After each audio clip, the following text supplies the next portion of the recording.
So I believe you have heard the news coming out from Lagos. The Lagos State Police Command has arrested a man who called himself the Obi of Lagos, alongside with 3 other people they claim they are accomplices, claiming they were about to unveil a 1.5 billion palace in Lagos State. Now the police says this is impersonation and unlawful gathering. True, under section 484 of the Criminal Code, it is an offense to falsely represent yourself as holding an office you are not entitled to. And section 249 covers conduct likely to cause a breach of peace. That is surface legal cover. But don't be deceived. Let's just go deeper to understand what is really playing out in this very context. This is not just law, it is tribal politics hiding behind the law. Among the Igbos, the title Obi is cultural. Wherever Igbos live, they crown Obis or Ezes to lead their communities. It does not in any way dethrone the Obi of Lagos or threaten Yoruba cultural existence. And the 1999 Constitution is clear. Section 38 gives every Nigerian the right to manifest their culture and tradition. Section 40 gives the right to freely associate and form lawful group, including traditional and cultural unions. While Section 42 forbids discrimination on the basis of tribe, place of origin, or association. So if Hausas in Enugu appoints a Sarikin Hausawa or Yorubas in Abuja installs a ballet for their community, it does not infringe, it does not dethrone the existing traditional rulers in the land.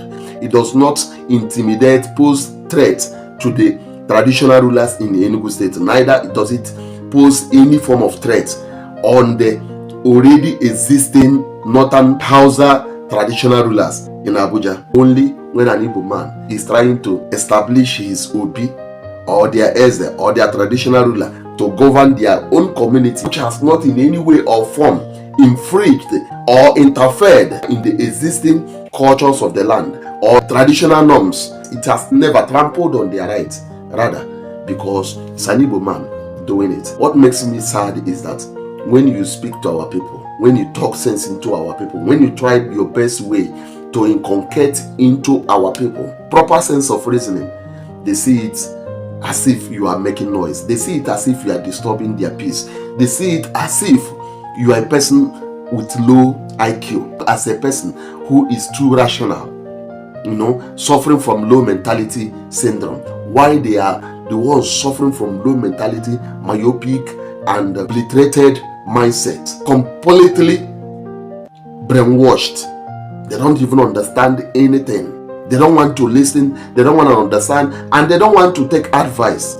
So if the Hausas in Enugu state appoints a Sarikin Hausawa or Yorubas in Abuja install a ballet for their communities, nobody arrests them. But once Igbos in Lagos do the same, suddenly it becomes a police matter. This is where the hypocrisy lies. Yes, the suspect made a mistake calling himself Obi of Lagos instead of Obi of Igbo community in Lagos. And this could have been easily corrected with dialogue, not criminalization of the act. What we are seeing is a selective law enforcement that fits the bigger agenda, pressing and suppressing Igbo visibility in Lagos. Nigeria cannot keep pretending to be one country, yet applying laws differently depending on who is involved.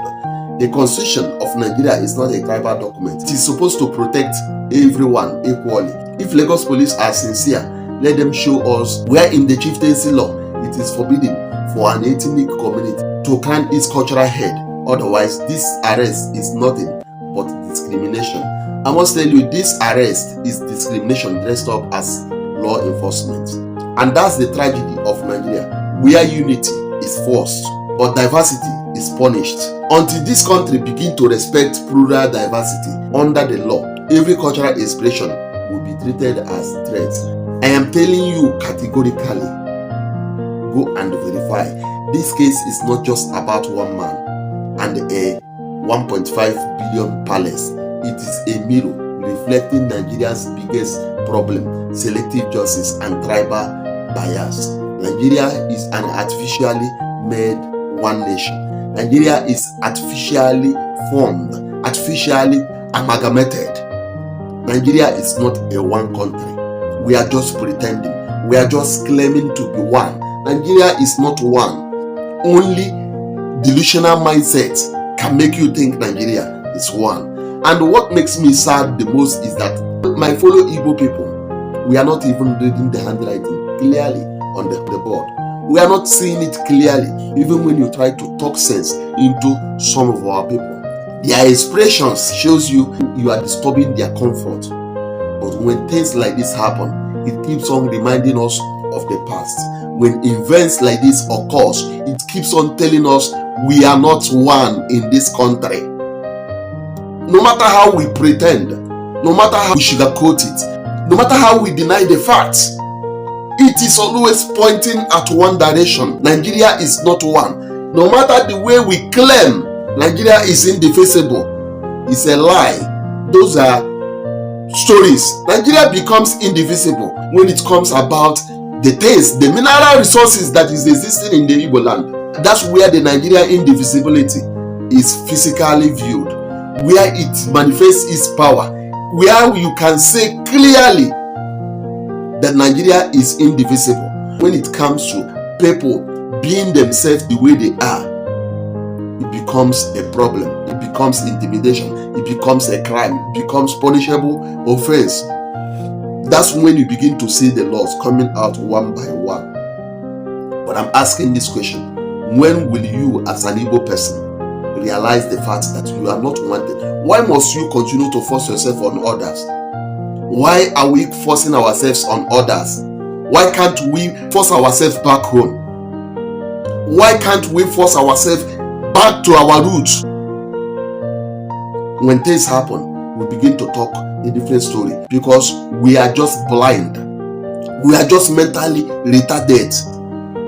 I know the Igbo race as people of resilience, but I never knew Igbo people as people of delusional mindset, as people with low IQ, as people that cannot be able to distinguish between red and black, between truth and fallacy, between pretense and lies. I've never seen Igbo people like that.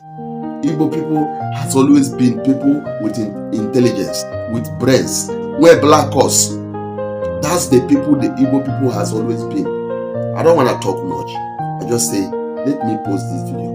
Let it be a warning. Let it be another warning to you as an Igbo man, to you as an Igbo person that is intending to invest in another man's land, that is intending to build, to develop in another man's land. Thank you. God bless you. Share your own thoughts and views in the comment section. Please do not forget to share the video for other people to see it. And if it is your first time coming across my videos, I plead with you to follow my page and subscribe. I am here to tell you the truth. I'm not here to pretend under any cover. I am telling you things the way they are. If you like, you take it. If you don't like, forget about it. God bless you.